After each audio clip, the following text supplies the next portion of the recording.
Chapter 1. Before breakfast. "Here's Papa going with that axe," said Fern to her mother as they were setting the table for breakfast. "Out to the hog house," replied Mrs. Arable. "Some pigs were born last night."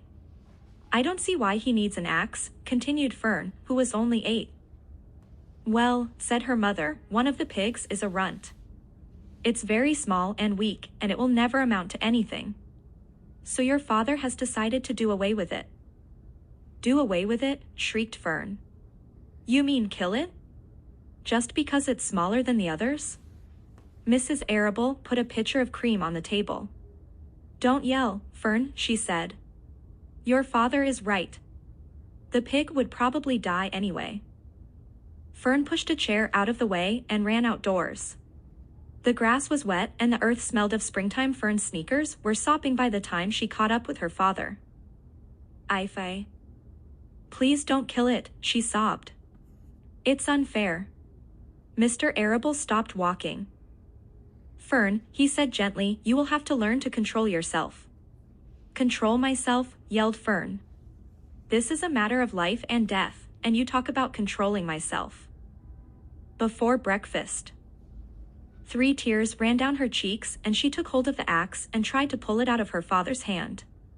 "Fern," said Mr. Arable, "I know more about raising a litter of pigs than you do. A weakling makes trouble. Now run along."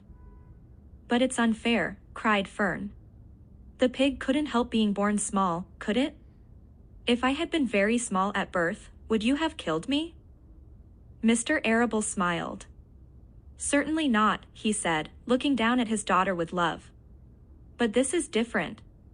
A little girl is one thing, a little runty pig is another." "I see no difference," replied Fern, still hanging on to the axe. "This is the most terrible case of injustice I ever heard of." A queer look came over John Arable's face. He seemed almost ready to cry himself. "All right," he said. "You go back to the house and I will bring the runt when I come in. I'll let you start it on a bottle, like a baby. Then you'll see what trouble a pig can be." When Mr. Arable returned to the house half an hour later, he carried a carton under his arm. Fern was upstairs changing her sneakers.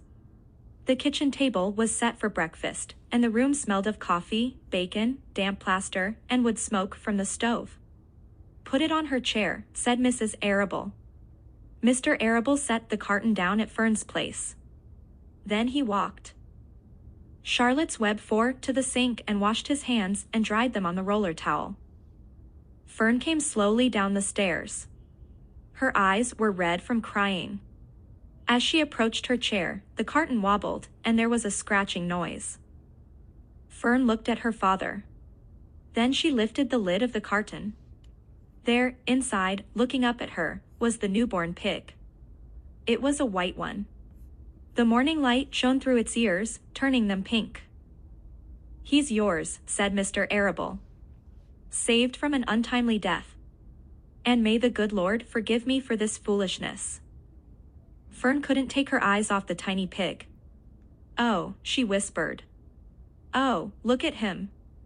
He's absolutely perfect." She closed the carton carefully. First she kissed her father, then she kissed her mother. Then she opened the lid again, lifted the pig out, and held it against her cheek. At this moment her brother Avery came into the room. Avery was 10. He was heavily armed, an air rifle in one hand, a wooden dagger in the other. "What's that?" he demanded. "What's Fern got?" "She's got a guest for breakfast," said Mrs. Arable. "Wash your hands and face, Avery." "Let's see it," said Avery, setting his gun down. "You call that miserable thing a pig? That's a fine specimen of a pig. It's no bigger than a white rat." "Vivash up and eat your breakfast, Avery," said his mother. "The school bus will be along in half an hour." "Can I have a pig, too, Pop?" asked Avery. "No, I only distribute pigs to early risers," said Mr. Arable. Fern was up at daylight, trying to rid the world of injustice. As a result, she now has a pig. A small one, to be sure, but nevertheless a pig. It just shows what can happen if a person gets out of bed promptly. Let's eat. But Fern couldn't eat until her pig had had a drink of milk. Mrs. Arable found a baby's nursing bottle and a rubber nipple. She poured warm milk into the bottle, fitted the nipple over the top, and handed it to Fern. "Give him his breakfast," she said. A minute later, Fern was seated on the floor in her corner of the kitchen with her infant between. Before breakfast. 7 knees, teaching it to suck from the bottle. The pig, although tiny, had a good appetite and caught on quickly. The school bus honked from the road.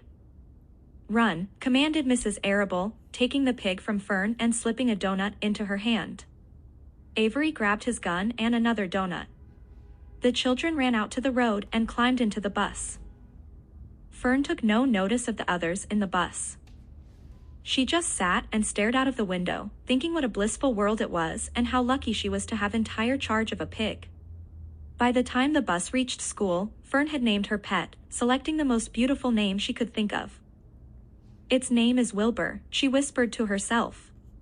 She was still thinking about the pig when the teacher said, "Fern, what is the capital of Pennsylvania?" "Wilbur," replied Fern, dreamily. The pupils giggled.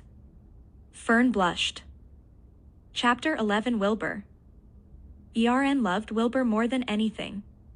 She loved to stroke him, to feed him, to put him to bed. Every morning, as soon as she got up, she warmed his milk, tied his bib on, and held the bottle for him. Every afternoon, when the school bus stopped in front of her house, she jumped out and ran to the kitchen to fix another bottle for him. She fed him again at supper time and again just before going to bed. Mrs. Arable gave him a feeding around noontime each day when Fern was away in school.